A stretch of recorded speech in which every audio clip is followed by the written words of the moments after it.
Welcome back to Sports by GSMC Podcast Network. I am your host, Jeremy Lapidus. If you are just tuning in, we just went through the first half of our wide receiver rankings. I did all the way through 24. We went through our first half, 1 to 12, those typical wide receiver ones if we're looking at the end of the season.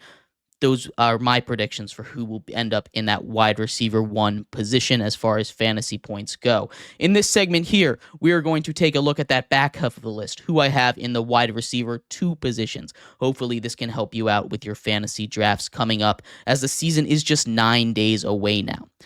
But before we get into that, remember, if you would like to be an even bigger part of the show than you already are, all you need to do is go to gsmcpodcast.net.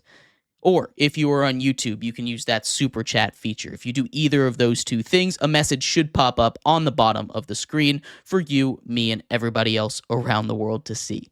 If you do have a burning question about sports, anything at all that you would like to ask, go ahead and throw that in the comments. Throw it in the chat. I will get to it as soon as I possibly can. I appreciate everybody so much for sticking around, talking some sports with me here on a beautiful Tuesday afternoon. But like I was saying, in this segment here, we're going to finish up our wide receiver rankings and jumping off right where we left off at number 13. This is the start of that wide receiver 2 list. Chris Olave, by a lot of different sites, has been ranked all the way up. I think I saw him as far up as 8, sitting around the number 10 area. I have him dropped a little bit because of quarterback play. He is going to be the main weapon over there in New Orleans, but there's also a lot of mouths to feed over there. Derek Carr isn't the most elite quarterback.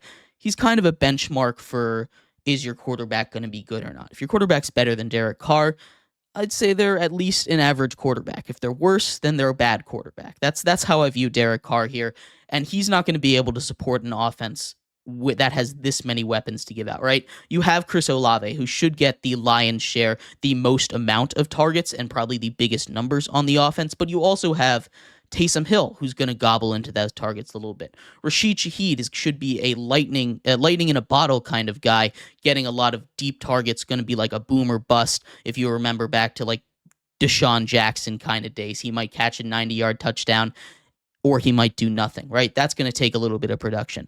Alvin Kamara, I don't know what he's going to be this year, but he ate up like 10 targets a game last year. I don't think he'll quite do that, but still, that's going to eat into Chris Olave a little bit. And also, Chris Olave has dealt with his fair share of injuries in his short career so far. That's not to say he's great, but that's not to say that he's not great. But that's why he drops out of the number 1 wide receiver rankings for me. Just a couple of spots down. He's squarely at the top of my wide receiver 2 list. At 14, I have Nico Collins. And Nico Collins is an interesting case, right? He really exploded at the end of last season once Tank Dell went down. CJ Stroud found him. They built a great connection together. Obviously, won a playoff game with him as the wide receiver 1. He earns himself a nice contract over the offseason. But Tank Dell's going to come back. Stephon Diggs is entering that offense. That is a lot of mouths to feed, not to mention Joe Mixon also enters the offense. I do think Nico Collins is going to be great. I do think the entire Texans offense is going to be great, and I don't think you're going to go wrong with just about any of those wide receivers. But it does get a little bit dicey, a little bit dangerous. You could pick the wrong one. Nico Collins, for my money, is going to be the best one in that room. He's got the most rapport, and he's playing a more traditional outside role, so he shouldn't get kicked out, and he should play more of the snaps, get more snap share. Then a guy like Tank Dell that plays the slot might not be out there when it comes to 2 wide receiver sets. So that's why I have Nico Collins up here at 14. At 15, we have Jalen Waddle. Jalen Waddle is a guy that I'm really high on this year. I have him up from a lot of other different websites. They have him down in the wide receiver 20-ish range. Jalen Waddle is a guy that I think people are forgetting about. We all remember that Puka Nacua set the all-time rookie reception record just last year. But he broke Jalen Waddle's record.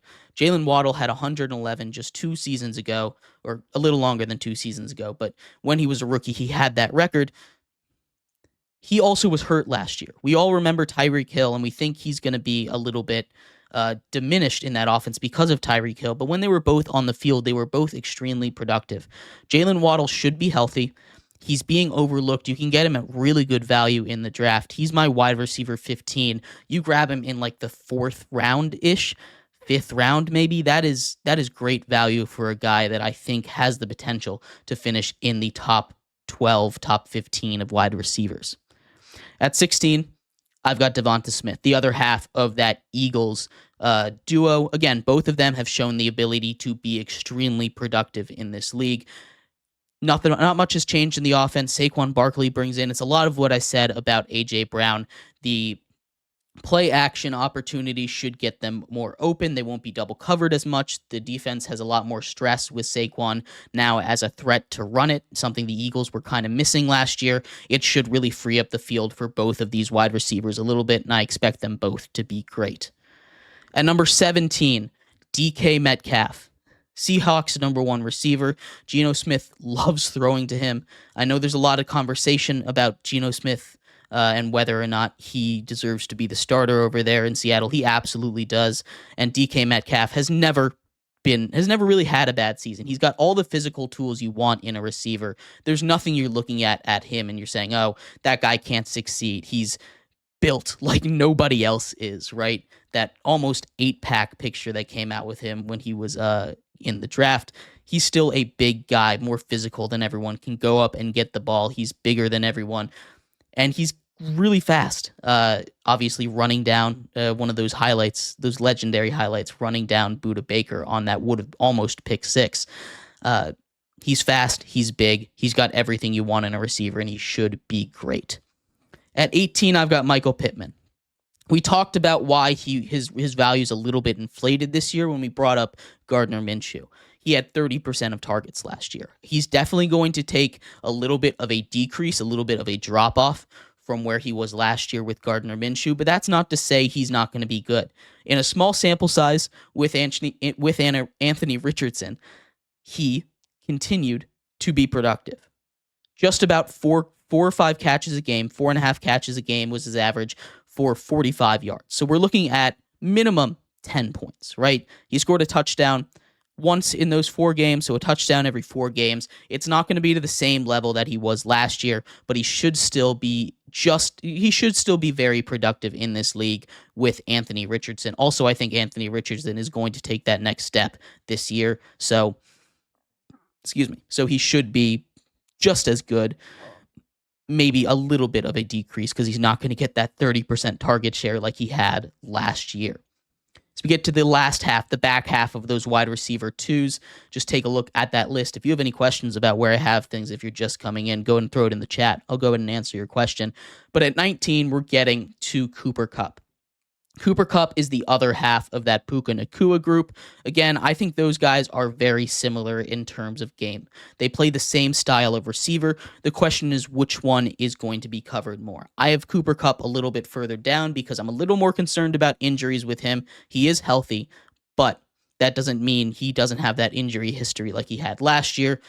We'll see if he can stay healthy. He's also a little bit older, so I'm giving Puka a little bit of a boost here. They both should be really good, though. At 20, I have Brandon Ayuk, and the reason I have him all the way down here at 20 is not because I think he's the 20th best wide receiver. It's because I don't know where he's going to play.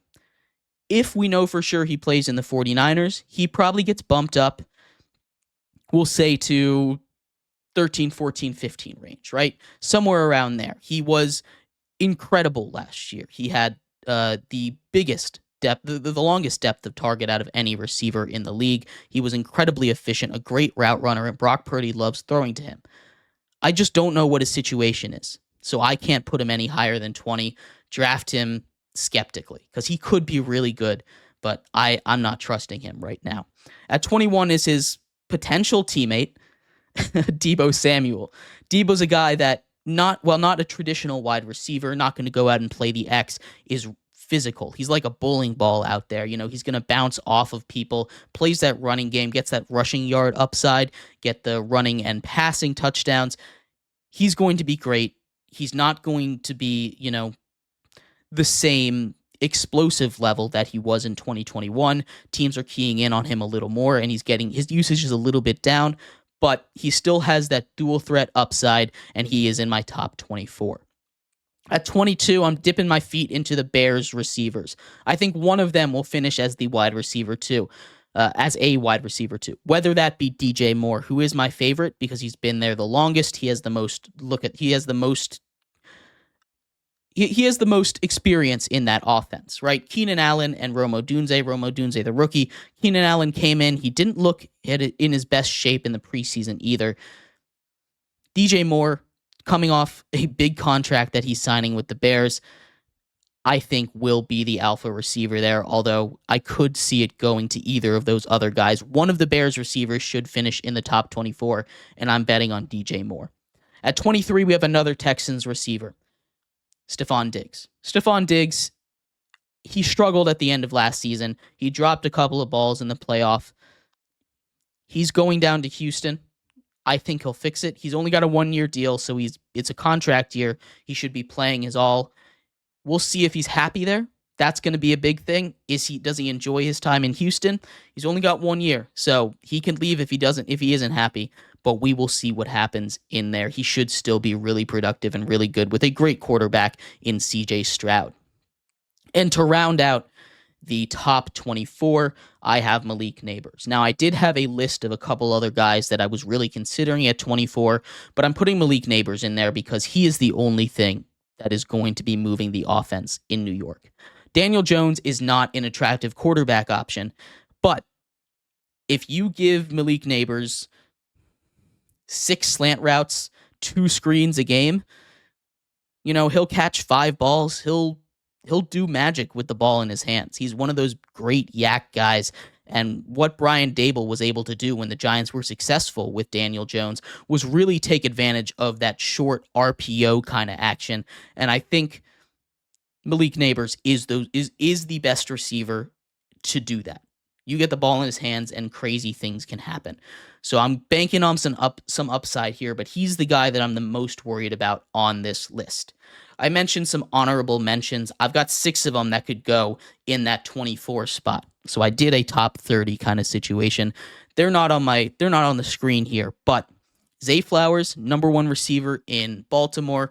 Lamar Jackson is only going to get more comfortable passing with the threat of the run from Derrick Henry. We might see heavier boxes, leaving Zay Flowers to do his thing out against some corners. He should be really good. T. Higgins, especially if Jamar Chase is going to miss time, he should be able to gobble up all those targets that Jamar Chase would have gotten. And he's also on a contract year, looking to get paid next season. He's got a lot to prove. Amari Cooper, and this depends on his relationship with Deshaun Watson. If that's grown, he did his best work with Joe Flacco down the stretch of the season, as did most of the Cleveland receivers and tight ends. But I like Amari Cooper a lot, and he should be able to improve this year. George Pickens, wide receiver 1. Again, these are guys that are going to be getting all the targets for their teams.